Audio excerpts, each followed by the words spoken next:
Hello दोस्तों, welcome back to Computech with Alka. जो कि हमारा आज का हमारा सीरीज़ एक्चुअली चल रहा है फंडामेंटल ऑफ कंप्यूटर। तो उसी की सीरीज़ में आज हम कंटिन्यू करेंगे। जो हमारा सेकेंडरी स्टोरेज डिवाइस का टॉपिक चल रहा है, जो मैं पार्ट 1 ऑलरेडी आपको करवा चुकी हूँ। तो आज हम यहाँ बात करेंगे पार्ट 2 की। तो पार्ट 1 में हमने डिस्कस किया था सिक्वेंशली एक्सेस के बारे में, जो कि हमने मैग्नेटिक टेप के बारे में डिस्कस किया था। तो आज हम यहाँ पर हमारा सेकेंड टॉपिक, जो पार्ट 1 का ही सेकेंड टॉपिक है, सेकेंडरी स्टोरेज का ही सेकेंड टॉपिक है, उसके बारे में स्टडी करेंगे, इन डेप्थ स्टडी करेंगे, ताकि हमें अच्छे से ये कॉन्सेप्ट क्लियर हो सके। तो दोस्तों, आज का हमारा टॉपिक रहेगा मैग्नेटिक डिस्क के बारे में, जो कि डायरेक्ट एक्सेस मैकेनिज्म है। डाटा को डायरेक्टली एग्जीक्यूट करता है, डायरेक्टली एक्सेस करता है, डायरेक्टली प्रोसेस करता है। तो उसके बारे में आज हम स्टडी करेंगे। तो मैग्नेटिक टेप में हमने क्या देखा था? मैग्नेटिक टेप में हमने स्टडी की थी, किसके बारे में स्टडी की थी? वो डाटा को लीनियर वे में एक्सेस करते, यानी कि line by line sequentially access कर रहे थे। तो आज हम यहाँ देखेंगे मैग्नेटिक टेप, जो कि मैग्नेटिक डिस्क, जो कि क्या काम करते हैं? नॉर्मली डेटा को रैंडमली और डायरेक्टली एक्सेस करते हैं, यानी कि इसमें हमारा काफी टाइम भी बचता है। तो इसको एक्चुअली मैग्नेटिक डिस्क का अल्टरनेट नेम जो हम बोल सकते हैं, किसका टाइप है एक्चुअली ये? तो ये किसका टाइप है? Direct access secondary storage device का एक टाइप है। फिजिकली ये एक मैग्नेटिक डिस्क होता है, जो थिन टाइप का, यानी कि सर्कुलर प्लेट हम जिसे बोल सकते हैं, पतला होता है, सर्कुलर प्लेट टाइप का होता है, मेटल या प्लास्टिक का बना होता है। नॉर्मली किससे कोटेड किया हुआ होता है? ये मैग्नेटाइज्ड रिकॉर्डिंग मटेरियल से कोटेड किया होता है, जिसे हम बोलते हैं आयन ऑक्साइड, जो हम बोल सकते हैं, उससे ये कोटेड किया हुआ होता है। तो इसमें जो डेटा रिकॉर्डिंग की जो जो मैकेनिज्म है, वो कैसा रहता है? Magnetised and non magnetized form में रहता है, यानी कि 0 और 1 की फॉर्म में डेटा को स्टोर किया जाता है, कोटेड किया जाता है, उसके सरफेस पे कोटेड किया जाता है। तो ये डिस्क क्या है actually? This disk is stored in a specially designed protective envelope and a cartridge। हम कह सकते हैं कि ये डिस्क कहाँ स्टोर की जाती है? स्पेशली इनको डिजाइन किया गया प्रोटेक्टिव मैकेनिज्म को फॉलो करते हुए, जो कि एक एनवलप यानी कि पैक्ड किया हुआ होता है, कार्ट्रिज के अंदर पैक्ड किया हुआ, हम बोल सकते हैं ऐसे।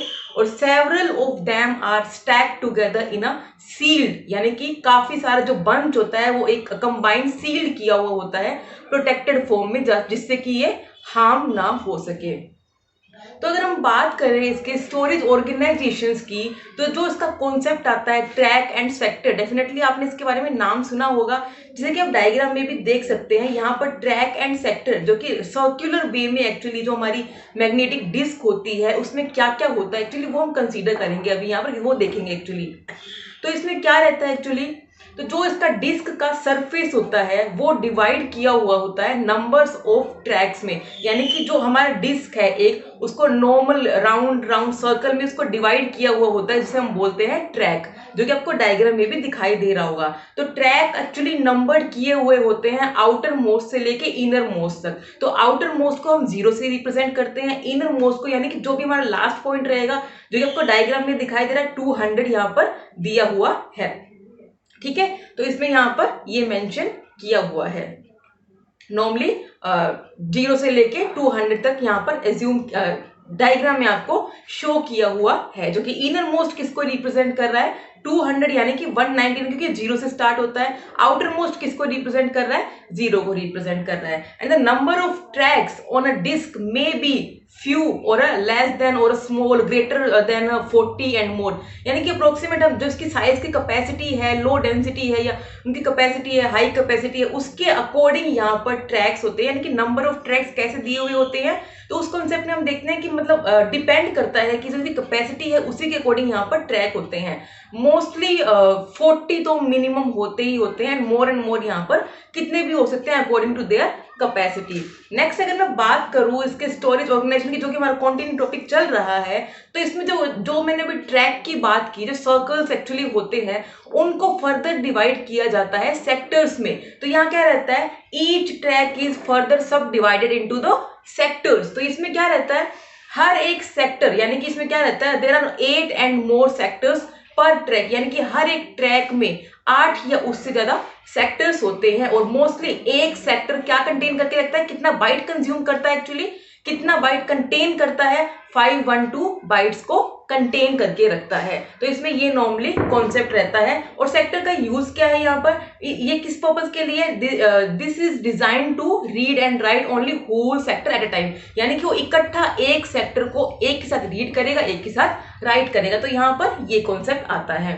नेक्स्ट अगर मैं बात करूँ स्टोरेज ऑर्गेनाइजेशन की, तो इसमें क्या रहता है, जो ट्रैक का और सेक्टर का जो भी स्टोरेज मैकेनिज्म है, अगर वो हम डिस्कस करें, डिपेंड करता है कैपेसिटी के अकॉर्डिंग। किसी ट्रैक में 8 सेक्टर्स हो सकते हैं, किसी में 9 हो सकते हैं, किसी में मोर एंड मोर सेक्टर्स भी हो सकते हैं, according to the capacity of the disk, जो भी हमारी कैपेसिटी रहती है उसके अकॉर्डिंग। नेक्स्ट अगर मैं बात करूं इसका एड्रेस लोकेशन कैसे होता है, यानी कि जो हम डिकोड देखना चाहते हैं, फैच करना चाहते हैं, स्टोर करना चाहते हैं, तो उसका एड्रेस मैकेनिज्म का जो प्रोसीजर है वो क्या है। तो क्या रहता है एक्चुअली जो डिस्क एड्रेस है क्या रिप्रेजेंट करता है, यानी कि फिजिकली लोकेशन होती है वो जहां पे हमारा डाटा स्टोर किया हुआ होता है, तो वो एक्चुअली क्या होती है। It is comprised of the sector number, track number and a surface number, यानी कि जो हमारी लोकेशन होती है वो किसको कंप्राइज करके रखती है, सेक्टर भी होएगा उसमें, ट्रैक भी होएगा उसमें, और सरफेस की डिटेल भी होएगी। सरफेस अगर सिंगल साइडेड है तो भी होएगा, डबल साइडेड है तो उसके अकॉर्डिंग उसकी डिटेल होएगी। तो ये मैकेनिज्म जिसे हम क्या बोलते हैं, सिलेंडर हेड सेक्टर एड्रेसिंग जिसे हम बोलते हैं। अगर क्वेश्चन ये अराइज हो जाए, CHS that stands for cylinder head sector addressing क्या होता है, तो यहाँ पर हमारा कॉन्सेप्ट हमें यही बताता है कि फिजिकली हमारा डाटा कैसे रिप्रेजेंट हो रखा है मेमोरी एड्रेस पे, और कैसा कैसा डाटा, यानी कि क्या क्या वो कंटेन करके रखता है। तो यहाँ पर सेक्टर, ट्रैक एंड सरफेस को कंटेन करके रखता है। Surface single sided and double sided both it contains, ठीक है। तो यहाँ पर आप डायग्राम में देख सकते हैं, जैसे कि यहाँ पर 4 प्लेट्स दी हुई है, यानी कि जो प्लेटर्स जिसको हम बोल सकते हैं, there are 4 platters in it, और यहाँ पर हर एक प्लेटर में यानी कि एक अपर सरफेस, एक लोअर सरफेस, यानी कि एक अपर एक लोअर सरफेस होता है, यानी कि एक नॉर्मल प्लेट दी हुई है, ये अपर वाला हो गया, ये लोअर वाला हो गया। तो यही कॉन्सेप्ट यहाँ पर दिया हुआ है। तो यहाँ पर अगर मैं बात करूं, मेरे पास 4 प्लेट्स है, तो अपर एंड लोअर के अकॉर्डिंग कितने सरफेस होंगे, टोटल 8 सरफेस होंगे। बट यहाँ पर क्या रहता है, top most and bottom most surface रहता है, उसे हम यूज नहीं करते हैं। तो इन केस अगर मेरे पास 4 प्लेटर्स है, तो मेरे पास टोटल सरफेस कितने हो गए, टोटल अगर मैं काउंटिंग करूं डबल साइड की तो 8 हो गए। बट मेरे को मुझे ऊपर टॉप मोस्ट वाला और बॉटम मोस्ट वाला काउंट नहीं करना है, तो टोटल मेरे पास यहाँ पर 6 सरफेस अवेलेबल हो गए। आप लोग यहाँ डायग्राम में भी देख सकते हैं, सेंटर शेफ्ट दिया हुआ है यहाँ पे, जो कि डिस्क को रोटेट करने का काम करता है, और एक्सेस आर्म असेंबली है जो कि डाटा को क्या एक्सेस करना है उसी को जाके पॉइंट करती है, और रीड राइट हेड भी है जो कि डायरेक्शंस को मूवमेंट करता है, यानी कि किसे हमें एक्सेस करना है, रीड राइट हेड जिसे हमें एक्सेस करना है वहीं पे जाके पॉइंट करता है। तो ये मैकेनिज्म यहाँ पर दिया हुआ है। नेक्स्ट अगर मैं इसकी स्टोरेज कैपेसिटी की बात करूं, तो स्टोरेज कैपेसिटी मैग्नेटिक डिस्क की कैसे होएगी, जो कि हमने अभी यहाँ डिस्कस किया। तो इसमें क्या आएगा, नंबर ऑफ रिकॉर्डिंग सरफेस, सबसे पहले क्या आएंगे, सरफेस को काउंट किया जाएगा, मल्टीप्लीकेशन विद ट्रैक टोटल कितने हैं, मल्टीप्लीकेशन विद सेक्टर टोटल कितने हैं, मल्टीप्लीकेशन विद सेक्टर में स्पेस कितना कंटेन करके रखा है, यानी कि सेक्टर कितना कंज्यूम कर रहा है, यानी कि 512 बाइट्स को भी कंबाइन इसमें किया जाता है। तो ये कॉन्सेप्ट यहां पर बेसिकली आता है। नेक्स्ट अगर मैं बात करूं एक्सेस मैकेनिज्म, यानी कि इसका एक्सेस टाइम कितना होता है, अगर मैं उसकी बात करूं तो यहाँ पर हमारा कॉन्सेप्ट ये आता है, जो डिस्क डायरेक्ट मेमोरी एक्सेस की अगर हम बात करें, तो disk access time is the interval between the instant a computer makes a request for transfer of a data from a disk system to the primary storage and the instant this operation is completed, यानी कि यहाँ पर हमें concept क्या बताया गया है, disc access time क्या होता है। तो ये क्या होता है एक्चुअली, जो भी हम रिक्वेस्ट करते हैं और डेटा को फैच करने में कितना टाइम लगा है, वो टोटल प्रोसेस किसके अंडर आती है, डिस्क एक्सेस टाइम के अंडर आती है। तो यहाँ पर डिस्क एक्सेस टाइम डिपेंड करते हैं अलग अलग मैकेनिज्म पे। तो वो क्या क्या पैरामीटर है, क्या क्या मैकेनिज्म है, वो हम यहाँ डिस्कस करेंगे।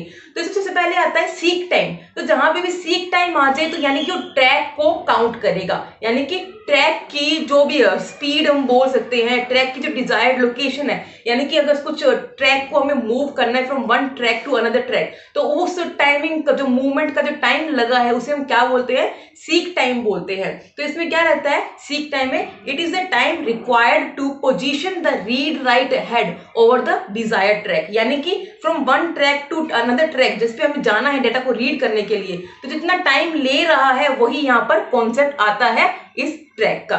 ठीक है, नेक्स्ट हम बात करते हैं लेटेंसी की। तो यहाँ पर लेटेंसी का कॉन्सेप्ट क्या आता है, it is the time required to spin the desired sector, यानी कि हम एक पर्टिकुलर सेक्टर ट्रैक पर तो पहुंच गए, तो एक ट्रैक के अंदर भी टोटल 8 सेक्टर थे जो हमने एग्जांपल देखे, वो अकॉर्डिंग टू कैपेसिटी डिपेंड करता है, बट मैं यहाँ पे एक ही सेक्टर का एग्जांपल ले रही हूँ। तो अगर मैं यहाँ बात करूँ, हम एक पर्टिकुलर ट्रैक पर पहुंच चुके हैं और उसके बाद मुझे सेक्टर के ऊपर जाना है, तो जो सेक्टर को मूव करने का जो हमारा टाइम है from one sector to another sector, तो उसको हम क्या बोलते हैं, लेटेंसी की बात करते हैं, यहाँ पे लेटेंसी जिसे हम बोलते हैं। नेक्स्ट अगर मैं बात करूं ट्रांसफर रेट, ट्रांसफर रेट क्या रहता है, तो ये एक ऐसा रेट होता है at which data are read and written to the disk once and the read and write head is positioned over the desired sector, यानी कि ट्रांसफर रेट का कॉन्सेप्ट यहाँ पर क्या बताया गया है, इसमें टोटली ट्रांसफर रेट काउंट होता है, यानी कि ट्रैक भी आता है, सेक्टर भी आता है, सरफेस भी आता है और सेक्टर के जो बाइट्स होते हैं वो भी आता है, यानी कि टोटल प्रोसेसिंग में जितना टाइम लगा है, एक्चुअली जितना रेट लगा है वो कॉन्सेप्ट यहाँ पर आता है। तो अगर मैं बात करूं यहाँ पर ट्रांसफर रेट को नेग्लिजिबल करके अगर मैं कॉन्सेप्ट देखूं, तो नॉर्मली मेरा डायरेक्ट मैकेनिज्म का जो डायरेक्ट एक्सेस स्टोरेज डिवाइस है उसका एक्सेस टाइम क्या रहेगा, seek time plus latency time, जो कि हमने अभी यहाँ पर डिस्कस किया। नेक्स्ट अगर मैं डिस्कस करूं मैग्नेटिक डिस्क के टाइप्स की हम बात करेंगे आज यहाँ पर, तो इसमें सबसे पहला टाइप आता है फ्लॉपी डिस्क, फिर हार्ड डिस्क। तो हार्ड डिस्क में भी 3 अदर टॉपिक्स आते हैं, वो हम डिस्कस करेंगे, बट सबसे पहले हम यहाँ डिस्कस करेंगे फ्लॉपी डिस्क के बारे में, जो आज के टाइम में हम बोल सकते हैं कि यूज होती ही नहीं है, बट स्टिल हमें पता होना चाहिए कि ये होती क्या है। तो फ्लॉपी डिस्क की अगर हम बात करें तो एक राउंड या फिर फ्लैट पीस ना, जैसे कि हम बोल सकते हैं जैसे पतला सा थिन टाइप का पीस होता है, प्लास्टिक होता है, फ्लेक्सिबल नेचर में होता है, प्लास्टिक से कोटेड किया हुआ होता है और जो कि बोल सकते हैं हम मैग्नेटाइज्ड ऑक्साइड से बना हुआ होता है। तो ये प्लास्टिक प्लेट्स जिसे हम बोल सकते हैं जस्ट लाइक वैसा ही होता है, इसे हम फ्लॉपीज भी बोलते हैं, फ्लॉपी डिस्क भी बोलते हैं, ये कॉन्सेप्ट यहाँ पर आता है नॉर्मली। नेक्स्ट एक्चुअली किस किस टाइप की फ्लॉपी डिस्क आती है, साइज वाइज आती है, जो कि हम यहाँ डिस्कस करेंगे। तो इसमें एक साइज आता है 5:1/4 इंचेस का एंड नेक्स्ट साइज आता है 3.5 इंचेस का। तो यहाँ पर 2 टाइप्स की फ्लॉपी डिस्क आती है, काफी पॉपुलर हुई थी अपने टाइम में और काफी इनएक्सपेंसिव भी थी, बट इनका ड्रॉबैक क्या था कि इनकी साइज कैपेसिटी काफी कम थी, ओनली डॉक्यूमेंटेशन पर्पस के लिए हम यूज करते थे, यानी कि अप्रोक्सीमेट मैक्स टू मैक्स 2 और 2.5 MB तक ही इनका साइज होता था। ये नॉर्मली हम डॉक्यूमेंट को ट्रांसफर करने के लिए यूज करते थे।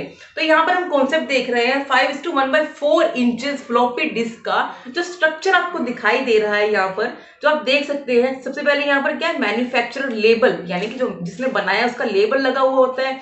नेक्स्ट उसके बाद यूजर कुछ राइट करके रखना चाहता है, यानी कि हमारी फ्लॉपी डिस्क कौन सी है, क्या क्या डेटा है इसके अंदर, वो राइट यहाँ से कर सकता है। उसके बाद आपको राइट प्रोटेक्ट नोच दिखाई दे रहा होगा, जिसके थ्रू ये डेटा को राइट करते हैं, उसको प्रोटेक्ट करने का काम करता है। और इसके बाद आपको देखो ड्राइव स्पिंडल होल इन डिस्क, यानी कि ये डेटा को रोटेट करने का, यानी कि रोटेट करते वो डेटा को प्रोसेस करने का यहाँ पर काम किया जाता है।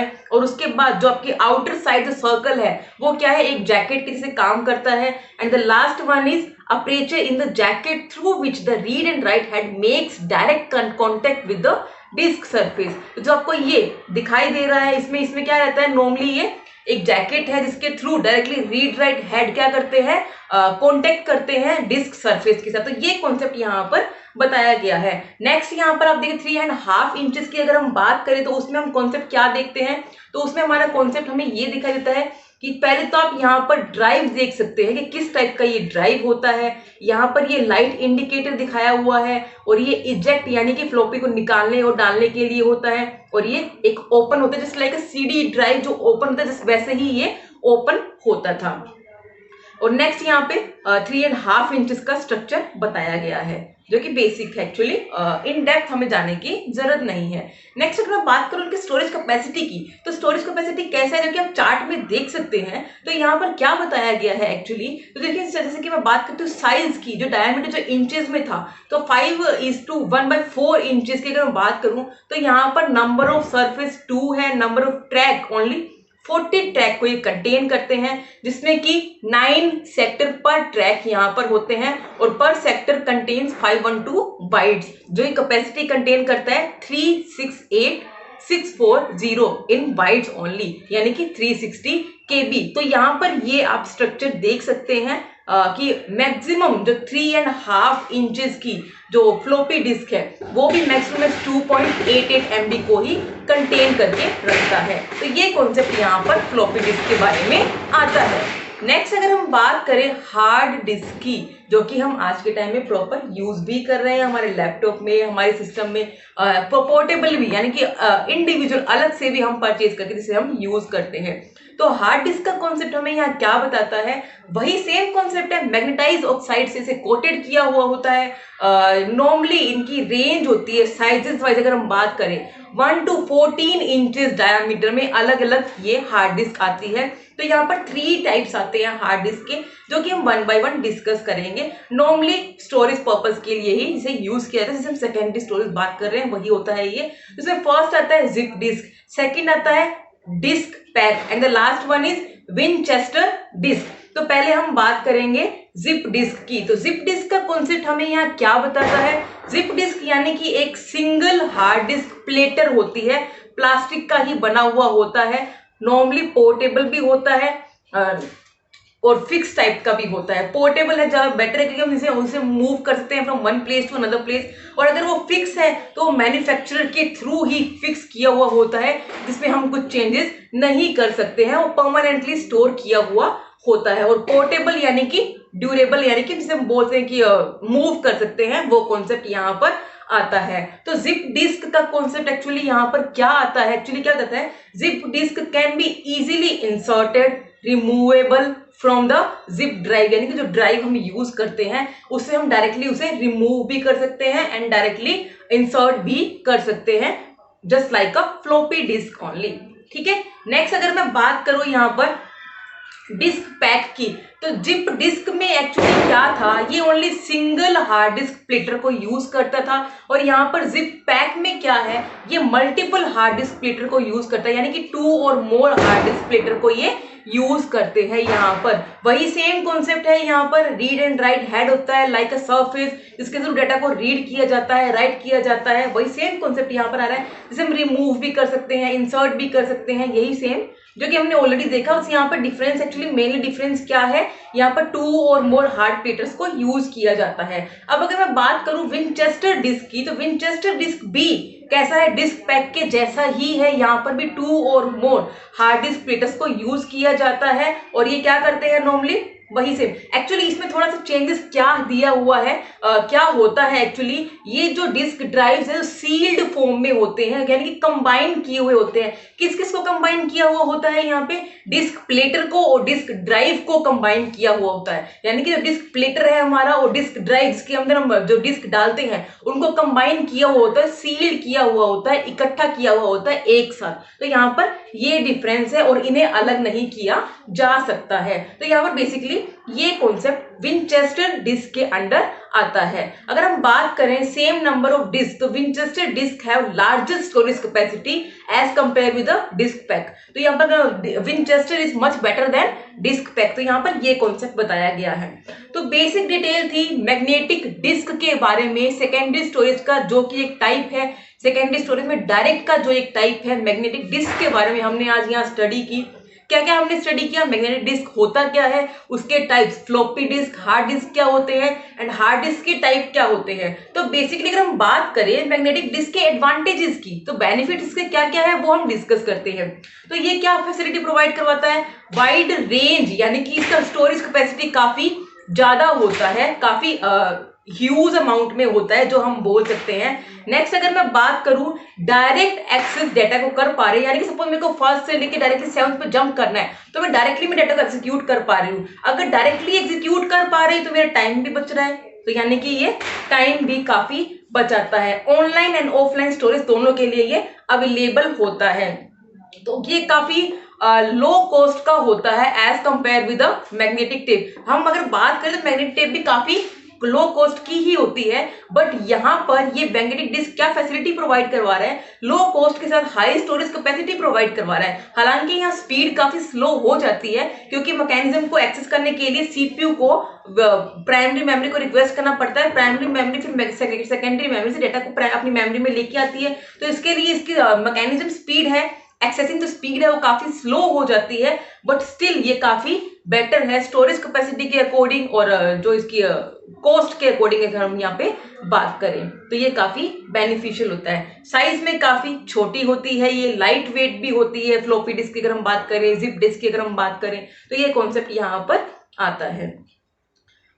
बेसिक यही इसमें एडवांटेजेस रहते हैं इसके।